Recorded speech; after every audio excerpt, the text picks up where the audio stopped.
اعوذ باللہ من الشیطان اللعین الرجیم بسم اللہ الرحمن الرحیم الحمد للہ رب العالمین والصلاة والسلام علی النبی الکریم وعلی آلہ الطیبین الطاہرین المعصومین المنتجبین ولعنۃ اللہ علی اعدائہم من الآن الی قیام یوم الدین آمین یا رب العالمین.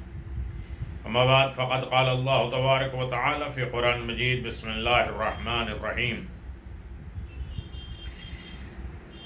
ان اللہ و ملائکتہ یصلون علی النبی یا ایھا الذین آمنوا صلوا علیہ وسلموا تسلیما الذین یؤذون اللہ ورسولہ لعنهم اللہ فی الدنیا والآخرہ وعد لهم عذابا مہینا.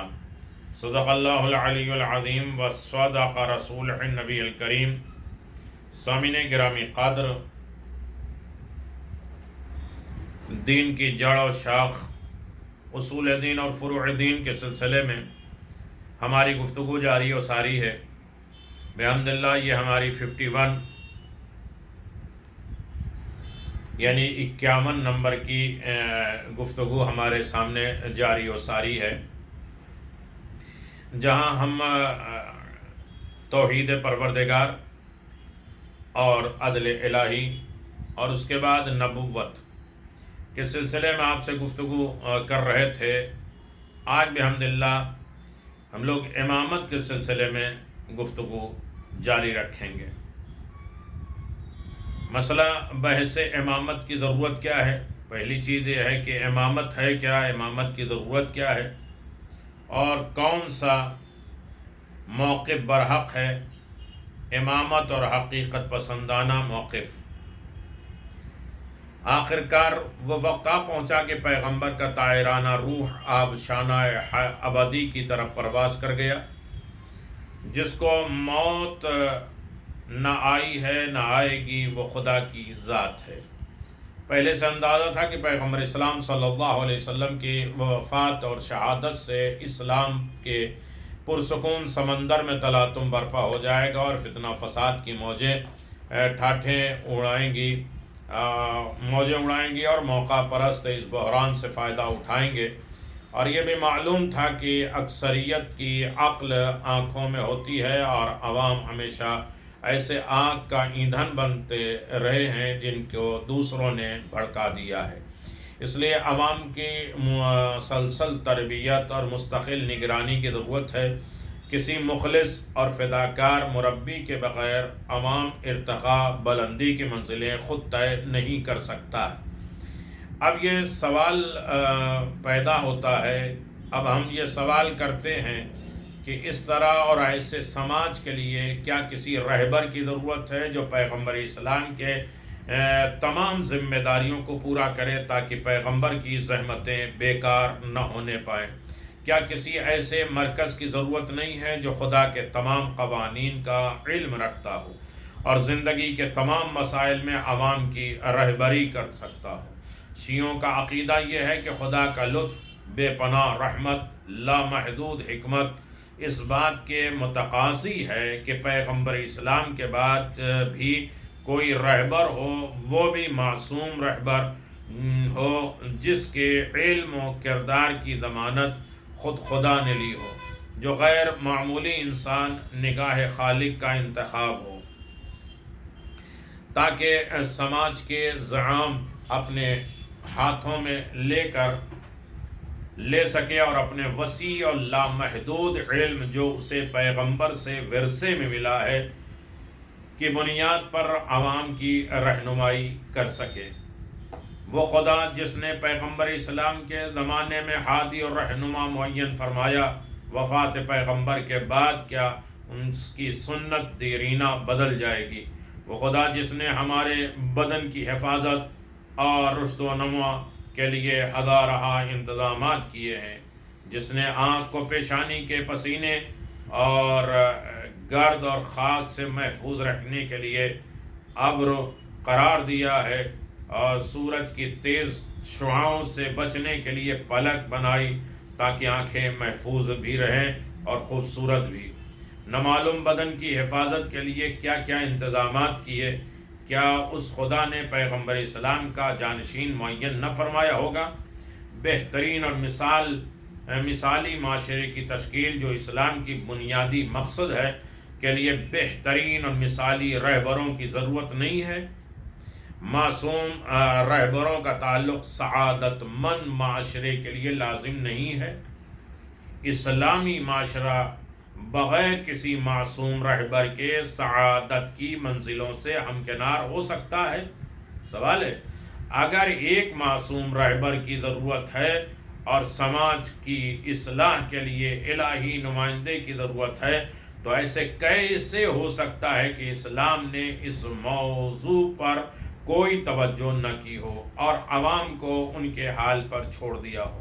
مختصر یہ ہے کہ جس بنا پر انبیاء کی بعثت ضروری ہے، انبیاء کا آنا ضروری ہے، بالکل اسی بنا پر یہ بھی ضروری ہے کہ خدا نے پیغمبر اسلام کے ذریعے ان کے جانشین کا انتخاب اور اعلان کیا۔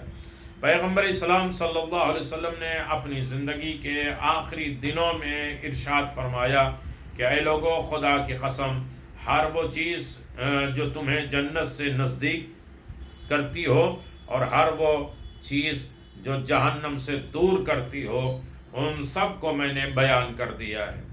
کیا اب بھی یہ کہا جا سکتا ہے کہ پیغمبر اسلام نے اپنا جانشین معین نہیں فرمایا ہو؟ کیا قرآن کافی ہے؟ تمام اسلامی تعلیمات، افکار اور نظریات کی بنیاد قرآن کریم ہے۔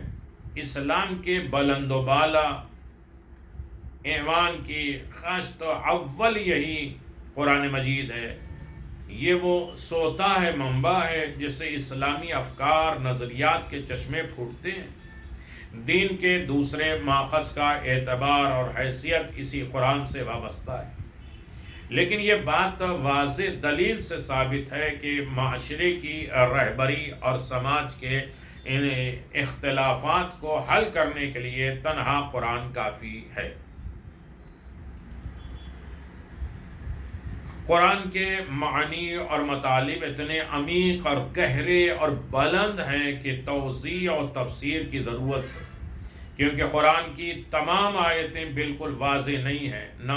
ناشناس، ناواقف افراد منحرف ہو سکتے ہیں، راہ سے بے راہ رو ہو سکتے ہیں، لہذا خود پیغمبر اسلام یا وہ افراد جن کو پیغمبر نے معین فرمایا ہو، عالم غیب سے جن کا رابطہ ہو، وہ اس وادی میں رہبری فرمائیں اور قرآنی مطالب کی توضیح و تفسیر فرمائیں، ورنہ عوام قرآن کی غلط تفسیر بیان کریں گے اور راہ راست سے منحرف ہو جائیں گے۔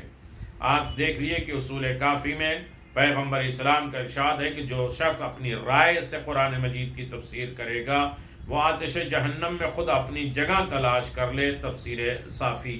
لہذا قرآن کے ایک تفسیر بیان کرنے والا، قرآن کے مفہوم کو دنیا تک پہنچانے والا، تاریخ میں اسی طرح بہت سے واقعات ہیں۔ معتصم خلیفہ عباسی کے دربار میں ایک چور پکڑ کر لایا گیا تاکہ اس پر وہ حد جاری کی جائے جو قرآن نے چور کے لیے معین کی ہے۔ اس سلسلے میں قرآن کا حکم یہ ہے کہ چور کے ہاتھ کاٹ دیے جائیں، لیکن معتصم کو یہ معلوم نہیں تھا کہ چور کے ہاتھ کہاں سے کاٹے جائیں۔ اس نے اہل سنت کے علماء سے دریافت کیا۔ ایک نے کہا کہ گٹے سے ہاتھ کاٹا جائے، دوسرے نے کہا کونی سے کاٹا جائے۔ یہ جواب سن کر معتصم مطمئن نہیں ہوا، اور اس نے امام محمد تقی علیہ السلام جو اس وقت وہاں موجود تھے ان سے دریافت کیا، پوچھا، آپ نے ارشاد فرمایا صرف 4 انگلی کاٹی جائیں، کیوں؟ فرمایا خدا نے قرآن میں ارشاد فرمایا ان المساجد للہ۔ آپ دیکھیں سورہ جن آیت نمبر 18، یعنی سجدہ کرنے کی جگہ اللہ کے لیے ہے۔ چونکہ 7 اعضاء، دونوں ہتھیلی، پیشانی، دونوں گھٹنے اور دونوں پاؤں کے انگوٹھے، یہ 7 اعضاء سجدہ ہیں، ہاتھ کی ہتھیلی بھی شامل ہے، لہذا وہ خدا کے لیے ہے اور اسے نہیں کاٹا جا سکتا۔ امام کا یہ استدلال ہر ایک کو پسند آیا اور ہر ایک مطمئن ہو گیا۔ تفسیر نور ثقلین جلد نمبر 5۔ اس طرح قرآن سے قرآن کی تفسیر اہل بیت کی خصوصیت ہے، کوئی بھی تفسیر کا حق نہیں کر سکتا، خواہ وہ اپنی جگہ علامہ دہر کیوں نہ ہو، مگر یہ کہ اس نے تعلیمات اہل بیت سے خوش چینی کی ہو، اہل بیت کے گھر سے علم حاصل کیا ہو۔ نمبر 2، تفسیر قرآن کے سلسلے میں اب تک جو بیان کیا گیا ہے وہ تصویر کا ایک رخ تھا جو قرآن کے ظاہری مطالب احکام سے متعلق تھا، جبکہ انہی ظاہری الفاظ اور مطالب میں مفاہیم کے سمندر پوشیدہ ہیں۔ خاص کر عقائد اور معارف کے سلسلے میں پیغمبر اسلام کا ارشاد ہے، قرآن کا ظاہر خوشنما اور باطن اور عمیق ہے، گہرا ہے، اس کے باطن بہت گہرا ہے۔ حضرت صلی اللہ علیہ وسلم نے یہ بھی ارشاد فرمایا کہ قرآن کے مطالب میں گہرائیاں ہیں اور ان گہرائیوں میں 7 گہرائیاں پوشیدہ ہیں۔ علم مفسرین کا کہنا ہے کہ سارا قرآن ظاہر باطن پر مشتمل ہے، صرف غور و فکر کے ذریعے ان مفاہیم تک رسائی ممکن نہیں ہے۔ قرآنی مطالب ہر ایک کے لیے لفظوں سے بیان نہیں کیے جا سکتے، کیونکہ عوام ان مطالب کو درک نہیں کر سکتے۔ صرف اولیاء خدا اور پاک سیرت افراد ہی ان مطالب کو درک کر سکتے ہیں، اختلافات اور مشکلات کو ان مطالب کی روشنی میں حل کر سکتے ہیں۔ یہ معصوم ہستیاں صاحب استعداد کو ان مطالب سے آگاہ کر سکتی ہیں۔ یہ اولیاء خدا اور معصوم ہستیاں پیغمبر اسلام صلی اللہ علیہ وسلم اور ان کے اہل بیت علیہم السلام ہیں۔ انہی کے بارے میں قرآن کا یہ ارشاد ہے کہ خدا نے یہ طے کر لیا ہے کہ وہ تم اہل بیت سے ہر طرح کی نجاست کو دور رکھیں گا اور تمہیں پاک و پاکیزہ رکھے گا۔ سورہ احزاب آیت نمبر 33۔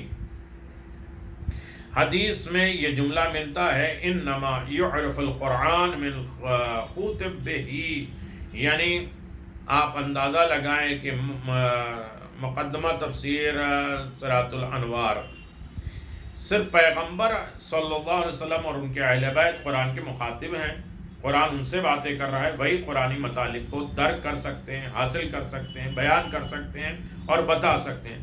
قرآن اور اہل بیت کے اسی باہمی اور ربط کی بنا پر پیغمبر اسلام صلی اللہ علیہ وسلم نے اپنی زندگی کے آخری دنوں میں ارشاد فرمایا تھا کہ میں تمہارے درمیان 2 امانت چھوڑ کے جا رہا ہوں، اللہ کی کتاب اور میرے اہل بیت، اگر تم ان دونوں سے متمسک رہو گے تو کبھی بھی گمراہ نہیں ہوگے۔ قرآنی احکام نے نفاذ میں معصوم کے محتاج ہیں، قرآنی احکام اپنے نفاذ میں جو رائج کر لے، قانون نافذ کر لے، معصوم کے محتاج ہیں، کیونکہ قرآن ایک دستور اسامی ہے، اس کے لیے ایک نافذ، اس کو رائج کرنے والا، اسے لاگو کرنے والا انتظامیہ درکار ہے۔ نفاذ کے ذمہ داری کو وہی رہبر نبھا سکتا ہے جو پیغمبر اسلام صلی اللہ علیہ وسلم کی طرح ہر خطا، اشتباہ، غلطیاں اور کوتاہیوں سے پاک ہو، قرآنی مفاہیم پر مکمل دسترس کنٹرول رکھتا ہو اور سب جانتا ہو۔ یہ خصوصیات صرف ہمارے ائمہ معصومین علیہ السلام کی ذات میں منحصر ہے۔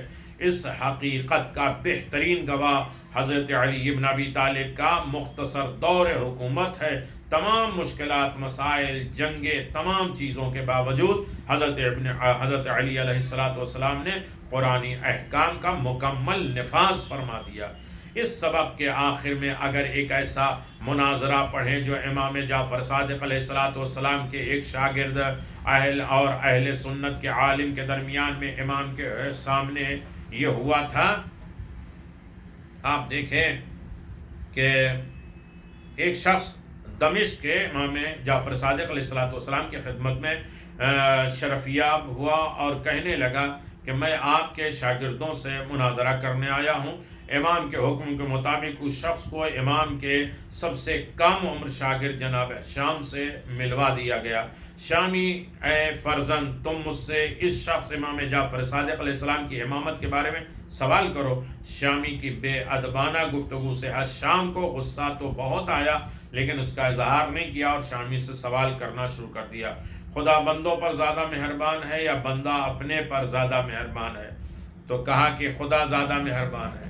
مہربان خدا نے بندوں کے لیے کیا کیا کیا ہے؟ ان کے لیے اس نے جواب دیا ان کے لیے رہنما اور رہبر معین فرمایا تاکہ وہ انہیں اختلاف اور انتشار اور لڑائی اور اختلاف سے محفوظ رکھے، اور ان میں اتحاد برادری پیدا کی ہے، ان کو دینی احکام سے آگاہ کیا ہے۔ وہ رہبر اور رہنما کون ہے؟ تو کہا پیغمبر اسلام۔ پیغمبر اسلام کے وفات اور شہادت کے بعد کون ہے؟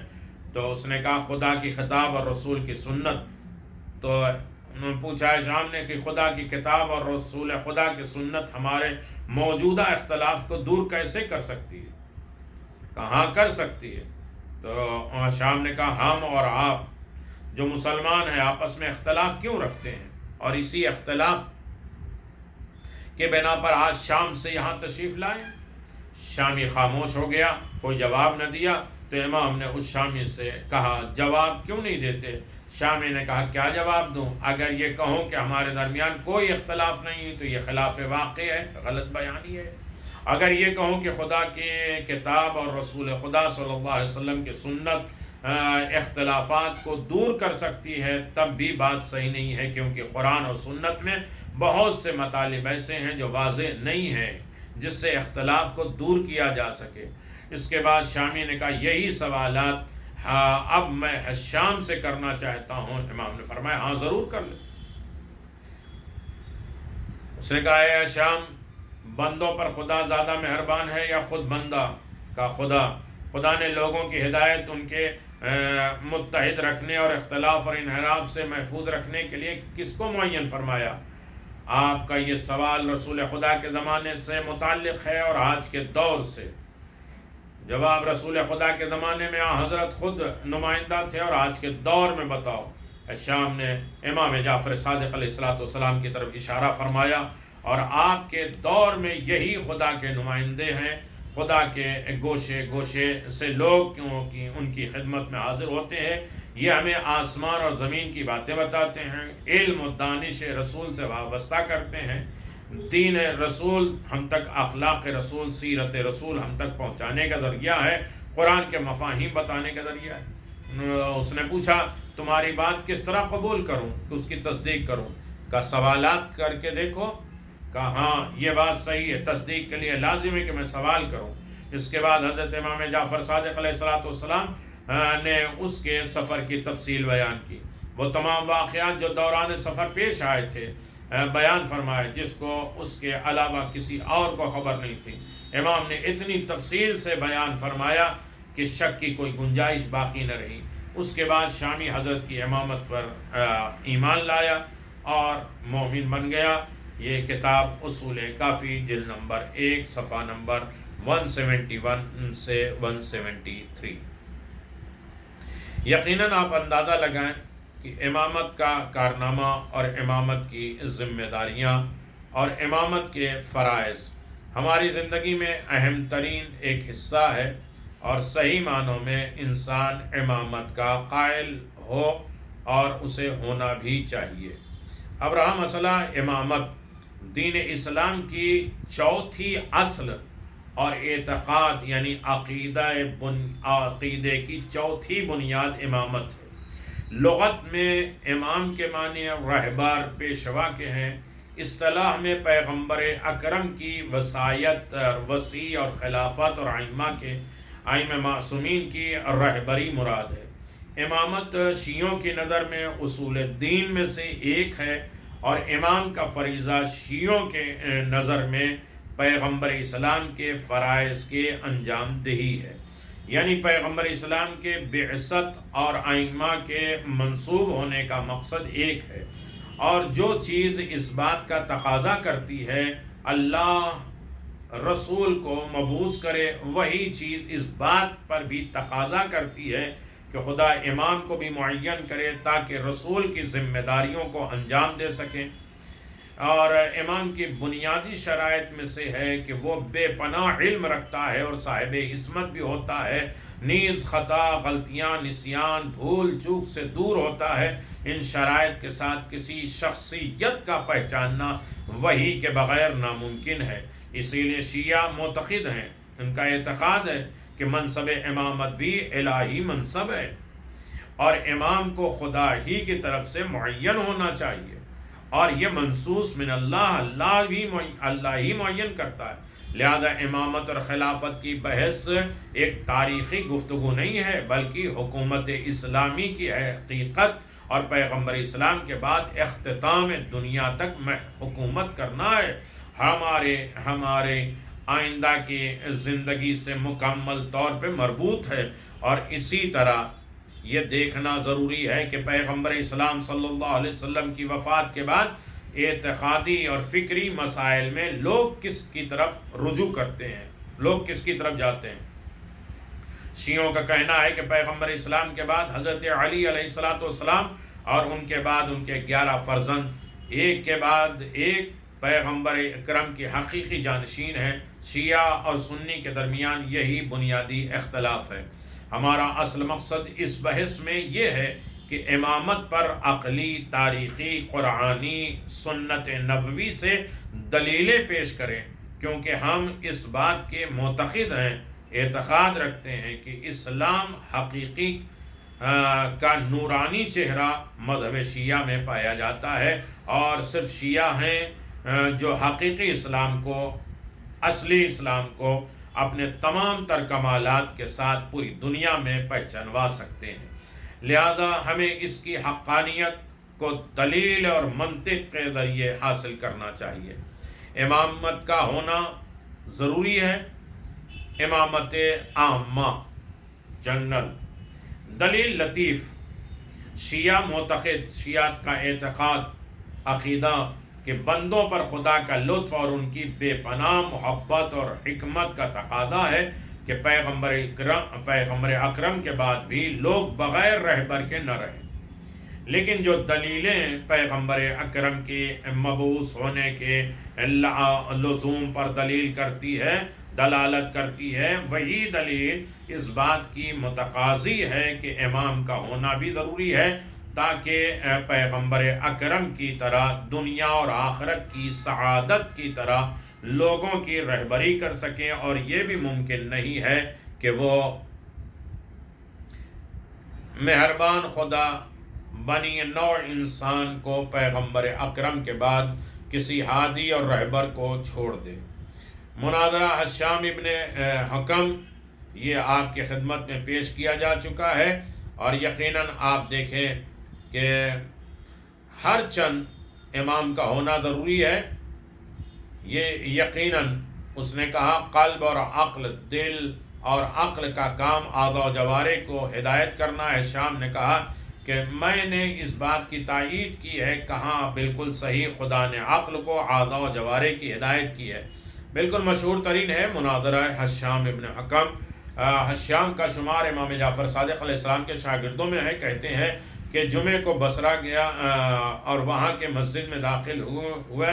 عمر ابن عبید معتزلی عالم اہل سنت وہاں بیٹھے تھے۔ ان کو لوگوں نے گھیرے میں لیے ہوئے تھا اور سوال و جواب کر رہے تھے۔ میں بھی ایک گوشے میں بیٹھ گیا اور کہا کہ میں اس شہر کا نہیں ہوں، کیا اجازت ہے کہ میں بھی سوال کروں؟ کہا جو کچھ پوچھنا ہو پوچھو۔ میں نے کہا آپ کے پاس آنکھیں ہیں؟ اس نے کہا کہ دیکھ نہیں رہے ہو، یہ بھی کوئی سوال ہے؟ میں نے کہا میرے سوالات کچھ ایسے ہی ہیں۔ کہا اچھا پوچھو، ہر چند کے یہ بیکار ہے؟ انہوں نے کہا جی ہاں آنکھیں ہیں۔ میں نے کہا ان آنکھوں سے کیا کام لیتے ہیں؟ کہا دیکھنے والی چیزیں دیکھتا ہوں، کہ اقسام رنگ کو مشخص کرتا ہوں۔ میں نے کہا زبان ہے؟ کہا جی ہاں۔ میں نے کہا کہ اس سے کیا کرتے ہو؟ جواب دیا اس سے کھانے کی لذت معلوم کرتا ہوں۔ میں نے کہا ناک ہے؟ کہنے لگے جی ہاں۔ میں نے کہا کہ اس سے کیا کرتے ہو؟ کہا خوشبو سونگھتا ہوں، اس سے خوشبو اور بدبو میں فرق کرتا ہوں۔ میں نے کہا کان بھی ہے؟ جواب دیا جی ہاں۔ میں نے کہا کہ اس سے کیا کام کرتے ہیں؟ جواب دیا کہ اس سے مختلف آوازوں کو سنتا ہوں اور ایک دوسرے کی تشخیص اور پہچان کرتا ہوں۔ میں نے کہا اس کے علاوہ قلب یعنی دل، عقل بھی ہے؟ کہا جی ہاں ہے۔ میں نے پوچھا کہ اس سے کیا کام لیتے ہو؟ جواب دیا اگر ہمارے اعضاء، ہمارے پارٹ آف باڈی، ہمارے جوارے مشکوک ہو جائیں تو اس سے شک کو دور کرتا ہوں۔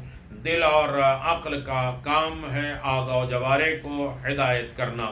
شام نے کہا کہ میں نے ان کی بات کی تائید کی، کہا بالکل صحیح، خدا نے عقل کو اعضاء و جوارح کی ہدایت کے لیے خلق کیا ہے۔ اے عالم، کیا یہ کہنا صحیح ہے کہ خدا نے آنکھ کان کو دوسرے اعضاء کو بغیر رہبر کے نہیں چھوڑا؟ مسلمانوں کو پیغمبر اسلام کے بعد بغیر ہادی اور رہبر کے چھوڑ دیا تاکہ لوگ شک اور شبہ اور اختلاف کے باعث فنا ہو جائیں؟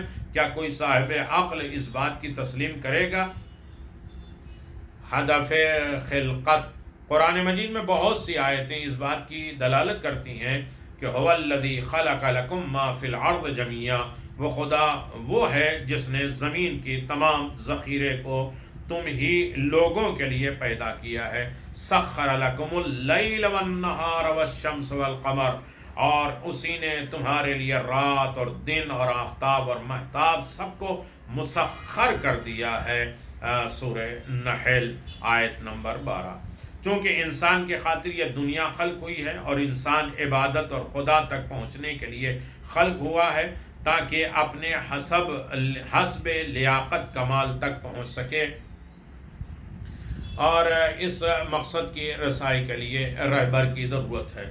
اور خدا نبی اکرم کے بعد امام اس تعامل کا رہبر اور ہادی ہے، مہربان و درمند پیغمبر اور مسئلہ امامت۔ لقد جاءکم رسول من انفسکم عزیز علیہ ما عنتم حریص علیکم بالمؤمنین رعوف الرحیم، یقیناً تمہارے پاس وہ پیغمبر آیا ہے جو تمہیں میں سے ہے اور اس پر تمہارے ہر مصیبت شاق ہوتی ہے، وہ تمہاری ہدایت کے بارے میں حرص رکھتا ہے، لالچ رکھتا ہے، مومنین کے حال پر شفیق اور مہربان ہے۔ سورہ توبہ آیت نمبر 128۔ پیغمبر اکرم صلی اللہ علیہ وآلہ وسلم جب کبھی کسی کام کے لیے کچھ دن کے واسطے مدینے سے باہر تشریف لے جاتے تھے، چاہے مقصد جنگ ہو یا حج، لوگوں کی سرپرستی کے لیے کسی نہ کسی کو معین کر جاتے تھے تاکہ ان کی رہنمائی کر سکیں۔ آپ شہروں کے لیے حاکم بھیجتے تھے، لہذا وہ پیغمبر جو لوگوں پر اس قدر مہربان ہو کہ بقول قرآن اپنی زندگی میں کبھی بھی حتیٰ کہ تھوڑی مدت کے لیے بھی لوگوں کو بغیر رہبر کے نہیں چھوڑا، تو یہ بات بالکل قابل قبول نہیں ہے کہ وہ اپنے بعد لوگوں کی رہبری کے لیے امامت اور جانشین کے مسئلے میں تساہل اور سستی اور کاہلی اور زہر انگیز سے کام لے اور لوگوں کو سرگرداں اور بغیر کسی ذمہ دار کے بے مہار چھوڑ دے۔ عقل و فطرت کہتی ہے کہ یہ کیسے ممکن ہے کہ وہ پیغمبر جس نے لوگوں کے چھوٹے سے چھوٹے مسائل چاہے مادی ہوں یا معنوی سبھی کو بیان کر دیا ہے اور اس نے سب سے اہم مسئلہ یعنی رہبری اور اپنی جانشینی کے متعلق میں غفلت سے کام لیا ہو، واضح طور پر لوگوں سے بیان نہ کیا ہو، یہ ناممکن ہے۔ امام کا ہونا کیوں ضروری ہے؟ دلیل اور لطف سے ثابت کریں۔ ہشام ابن حکم اور عمر ابن عبید کے درمیان مناظرہ کا خلاصہ کیا ہے؟ امام کا ہونا لازم ہے، خلقت کے ذریعے کسی طرح استدلال کریں گے اور سورہ توبہ کے آیت 128 کے ذریعے کس طرح امامت کے آپ دلیل بیان کریں گے۔ تو یہ بات قانوناً صحیح نہیں ہے کہ امامت کے متعلق قرآن کا نظریہ، یقیناً آپ اندازہ لگائیں کہ امامت ضروری ہے اور امامت یقیناً ایک اہم رتبہ ہے، ایک درجہ ہے، اور امامت کی بحث بھی انسان کی زندگی میں ضروری ہے۔ پیغمبر اکرم صلی اللہ علیہ وسلم کے بعد مسلمانوں کا رہبر کون ہے؟ ممکن ہے یہ تصور کیا جائے کہ امامت اور خلافت ایک تاریخی بحث ہے اور تاریخی پہلو کے علاوہ اس کا کوئی فائدہ نہیں ہے، لہذا مسلمانوں کے اتحاد اور تفرقے سے بچتے ہوئے اس قسم کے مباحث اور بحث سے چشم پوشی، آنکھ بند کر لینا اختیار کر لینا چاہیے اپنی توجہ کو اسلامی معاشرے کے اہم ترین مسائل کی طرف مبذول کرنا چاہیے، لیکن اس بات پر توجہ رکھنی چاہیے کہ مسئلہ امامت مختلف پہلوؤں کا حامل ہے اور ان میں سے ہر ایک کو اسلامی معاشرے کے لیے ہمیشہ حیات بخش کہا جاتا ہے۔ نمبر 1، امامت کے متعلق بحث اسلامی حکومت کی ماہیت اور فرما روائی کے طریقے اور مسلمانوں کے کام کی کارکردگی کے سلسلے میں بحث ہے، جو کہ رحلت پیغمبر کے وقت سے آج تک چلی آ رہی ہے۔ واضح ہے ایسے بحث نہ فقط مفید فائدہ مند ہے بلکہ اس کا تعلق کامل طور پر ہمارے لیے ضروری ہے۔ نمبر 2، پیغمبر کے انتقال کے بعد کس سے احکام لیے جائیں؟ فکری، عقیدتی اور مشکلات میں لوگوں کا ملجا اور پناہ گاہ کون ہے؟ اس سلسلے میں وہ کس سے رجوع کریں؟ کیا امت اصول اور فروع میں سے ایک چیز کو اصحاب پیغمبر سے حاصل کر سکتی ہے؟ کیا پیغمبر نے خود امت کے لیے کسی معصوم اور مطمئن ذات کو معین نہیں فرمایا ہے؟ شیعوں کا عقیدہ ہے کہ پیغمبر اسلام نے معصومین ائمہ کو معین کیا ہے، انہوں نے مرجع اور پناہ گاہ کی حیثیت سے پہچنوایا بھی ہے۔ کون سا موقف برحق ہے؟ بعض لوگ کا نظریہ ہے کہ مختلف مذاہب کے ماننے والے خصوصاً اہل شیعہ اور اہل تسنن کے درمیان کوئی ارتباط نہیں ہونا چاہیے، رابطہ نہیں ہونا چاہیے۔ یہ لوگ تعصب کی وجہ سے اسلام کے صحیح خد و خال کو نہیں پہچان سکے۔ وہ مسلمان کے نغمے اور وحدت کے ایک افسانہ سمجھتے ہیں اور مسلمانوں کے اختلاف پر پراگندگی سے متاثر نہیں ہوتے۔ دوسرا گروہ اس جاہلانہ تعصب کی وجہ سے آپے سے باہر ہو گیا۔ اس کا خیال ہے کہ مسئلہ امامت اور خلافت سے بحث کرنا گویا تفرقہ اور دشمنی کو دعوت دینا ہے، اس لیے اس بحث میں ہر ایک بحث کو حرام قرار دیا اور اس مسائل سے متعلق بحث کو یہاں تک آزاد علمی ماحول میں بھی مضمون بحث دیتا ہے، بری بحث دیتا ہے۔ حقیقت یہ ہے کہ خواہ جاہلانہ تعصب کے روح سے دیکھیں، خواہ روشن فکر نظروں سے دیکھیں، دوسرے گروہ کا طریقہ غلط اور غیر منطقی ہے۔ جو گروہ اختلافی مسائل سے بحث کو حرام قرار دیتا ہے اور اسے مسلمانوں کی وحدت کے منافی سمجھتا ہے، اسے معلوم ہونا چاہیے کہ ایسے نظریے کی اتباع سے قرآن مجید کی بعض آیات اور پیغمبر کی بعض احادیث اور تاریخ اسلام ایک بہت بڑے حصے سے آنکھیں بند کرنا اور اس کی تحقیق اور تفسیر میں نہ پڑھنا اور بہت سے اہم حوادث کی تحقیق ممنوع قرار پاتی ہے۔ خطرہ اس وقت اور یقینی ہو جاتا ہے کہ جب ایک گروہ نادانی کے بنا پر مسئلہ وحدت سے غلط نتیجہ لیتے ہیں، اخذ کرتے ہیں اور ان مسائل کو اس طرح پیش کرتے ہیں کہ جس کا نتیجہ عقیدتی مسائل میں انحراف اور تاریخی موضوع میں تحریف ہوتی ہے۔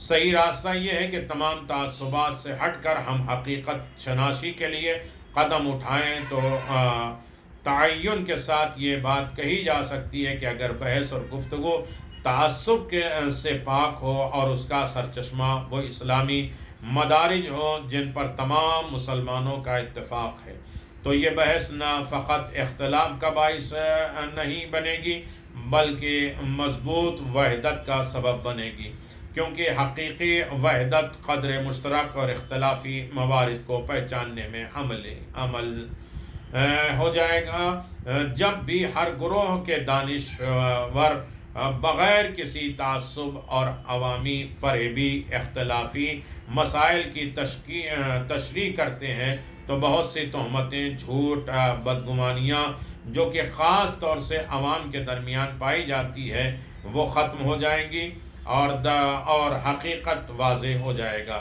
شیعوں اور سنیوں کے درمیان ایسے دسیوں چیزیں مشترکہ ہیں جن کے سبب وہ ایک دوسرے کے قریب آ سکتے ہیں۔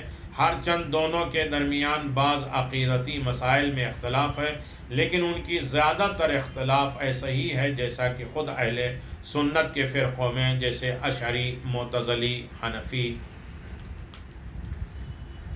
شافعی کے درمیان ہے، اور جس طرح اہل سنت کے وہ فرقوں کے درمیان میں بعض مسائل میں اختلاف اور نزاع اور فساد کا موجب نہیں ہوتا۔ دونوں مذہب کے ماننے والے بھائی بھائی کے مانند ایک دوسرے کے ساتھ زندگی گزارتے ہیں، ایک یونیورسٹی میں پڑھتے ہیں۔ اسی طرح شیعہ اہل سنت کے درمیان کے اختلاف کو بھی نزاع و تفرقے کا باعث نہیں ہونا چاہیے، بلکہ باکمال صدق و صفا اور ایک دوسرے کے ساتھ برادرانہ زندگی گزارنا چاہیے، تعصب سے خالی علمی بحث جو کہ حقیقت شناسی کے لیے ہے میں کوئی حرج نہیں ہے۔ اب رہا مسئلہ امامت میں مختلف پہلو ہیں اور ان میں سے ہر ایک اسلامی معاشرے کے مسائل کے لیے حیات بخش شمار ہو سکتا ہے، اور صرف یہ مسئلہ باقی رہتا ہے کہ اس سلسلے میں صحیح موقف اختیار کرنا چاہیے۔ نمبر 2، صحیح موقف یہ ہے کہ شیعہ اور اہل سنت ہر قسم کے تعصب سے الگ ہو کر بحث اور گفتگو کریں اور مشترکہ و اختلافی مسائل کی تحقیق کریں، اور شیعہ اور سنی کے اختلاف کو ہرگز اہل سنت کے دو فرقوں کے اختلاف سے زیادہ اہمیت نہ دیں۔ اب رہا مسئلہ یہ ہے کہ مسئلہ امامت سے متعلق بحث کی ضرورت کیوں ہے، کی وجہ کیا ہے، مسئلہ امامت کا سنی شیعہ کے مسئلے سے کیا مربوط ہے، کیا رابطہ رکھتا ہے، شیعہ سنی وحدت کے سلسلے میں کتنے موقف ہیں، اور کس طریقے سے انسان شیعہ سنی کے مسائل کو حل کر سکتا ہے۔ یقیناً جو ہے یہ امامت کا سلسلہ ہے، امامت کی ضرورت ہے، امامت کے احکام ہے، اور یقیناً عصمت اور علم امامت نیز امامی کا تعین کرنے کا طریقہ یہ آپ کی خدمت میں انشاءاللہ پیش کیا جائے گا کہ امام کا ہونا، رہبر کا ہونا عصمت والا معصوم ہونا چاہیے، علم ہونا چاہیے، اور اسے کون معین کرتا ہے؟ خدا معین کرتا ہے، اور عقل و سنت نیز قرآن کی نظر میں عصمت امامت کے لیے بنیاد شرط ہے کہ عصمت ہونا چاہیے امامت کے لیے، اور غیر معصوم کبھی اس عہدے کو مستحق نہیں قرار پا سکتا۔ نبوت کے بحث میں جن دلیلوں کا ذکر انبیاء کی عصمت کے لیے لازم ہونے کے طور پہ پیش کیا گیا ان کا ملاحظہ فرمائے کہ جس طرح نبی کا معصوم ہونا ضروری ہے، اسی طریقے سے آپ دیکھیں کہ امام کا بھی معصوم ہونا ضروری ہے، اور امام جو ہے وہ بھی خدا کی طرف سے معین ہوتا ہے، اور نبی ان کی پہچان کراتے ہیں۔ ایک کے بعد ایک امام کا سلسلہ ہوتا ہے۔ نبی اپنی زندگی میں سارے امامت کے نام، ولدیت، القاب کے ساتھ بیان کر چکے ہیں، لہذا اس میں کوئی اختلاف کی گنجائش نہیں ہے۔ لہذا امامت کا سلسلہ اور امامت کی ضرورت انشاءاللہ گفتگو جاری و ساری ہے، اور ہم اس بحث کو آگے بڑھائیں گے کہ امامت کی ضرورت کیا ہے، اور امامت کا تعارف کیا ہے، اور امامت کے ساتھ اٹھایا کیسے جائے گا، اور امامت کی معرفت کس طرح ہمیں حاصل کرنا لازم ہے، ضروری ہے۔ یقیناً باتیں گفتگو ہوتی رہے گی۔ وآخر دعوانا الحمدللہ رب العالمین، یہ نعمت امامت کی پہلی کڑی ہے۔ وصلی اللہ علی نبی الکریم وعلی آلہ الطیبین الطاہرین المعصومین المنتجبین، ولعنۃ اللہ علی اعدائہم من الآن الی قیام یوم الدین، آمین یا رب العالمین۔ السلام علیکم ائمة الہدی ورحمۃ اللہ وبرکاتہ۔ استودعکم اللہ واقرأ علیکم السلام۔ آمنا باللہ وبالرسول وبما جئتم به ودللتم عليه، اللهم فاكتبنا مع الشاهدين۔